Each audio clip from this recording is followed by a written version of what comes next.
I started working the night shift at the museum 3 months ago. The job was simple: patrol the halls, check the locks, and monitor the cameras. The museum was an old mansion, converted in the late 1800s, its walls thick with history, and its corridors filled with shadows that seemed almost alive in the flickering light of my flashlight. The first few nights were uneventful.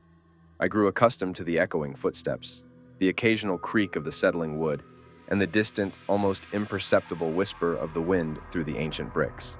However, one night, something changed.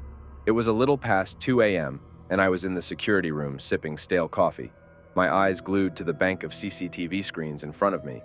The cameras covered all angles of the museum's interior, the exhibits immobile in their eternal poses. Then, on camera 4, the one overseeing the long hallway of the East Wing, where the portraits of long-dead aristocrats hung, I noticed something odd. There was an extra portrait, a person I never saw before in the frame. I blinked, rubbed my eyes, thinking the fatigue was playing tricks on me. But there it was, the portrait, clear as day. A woman, dressed in a flowing white gown, her face obscured by the length of her dark, tangled hair. I checked the timestamp. It hadn't faltered. This was live footage.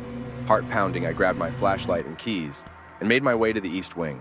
The air grew colder as I approached, my breath visible in the beam of my light. When I reached the spot where I had seen her, there was nothing but the familiar stern-faced portrait staring back at me. Confused and a little unnerved, I studied each painting carefully. Their musty smell filled the air, a blend of old canvas and heavier, unplaceable odors. The gilded frames reflected the weak light of my flashlight, throwing eerie, dancing shadows against the walls. No new portrait was among them. Could my mind have conjured that image? Shaken, I headed back, the sense of unease growing with each step. The museum felt different now, as if the very atmosphere had thickened. When I returned to the security room, I scrutinized the footage, rewinding it to the moment I saw the mysterious portrait. It was still there on the playback, undeniably real and chillingly detailed.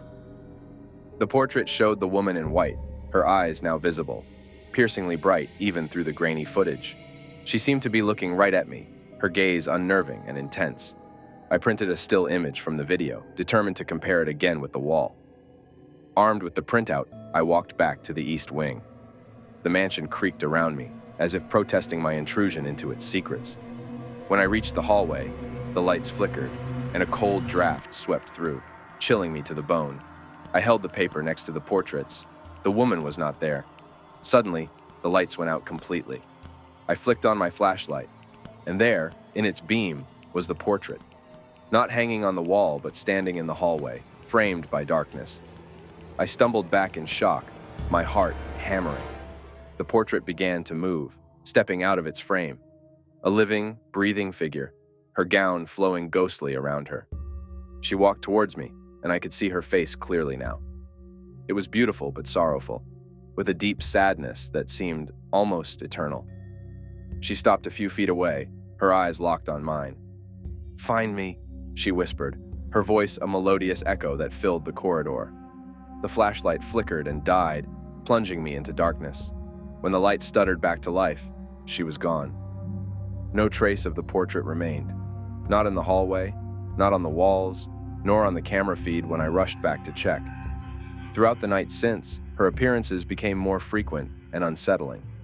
No longer confined to just the one camera, her image started appearing in reflections, even in the periphery of my vision as I walked the halls. Each encounter left a colder, more suffocating air in its wake. Returning to the East Wing to confront the space where her portrait first appeared, I found the entire hallway shrouded in darkness, the lights refusing to turn on. With only the beam of my flashlight to guide me, I approached the spot, my heart thundering against my ribs. As the light swept over the walls, it caught her figure, not in a portrait, but standing at the very end of the hall, looking directly at me.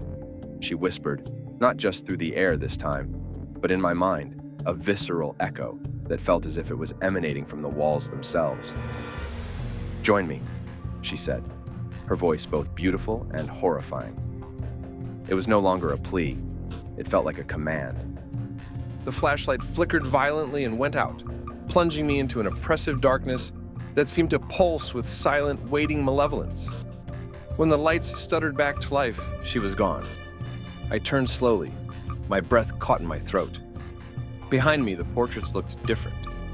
Their faces, once regal and composed, were twisted in expressions of horror, their painted eyes wide with fear.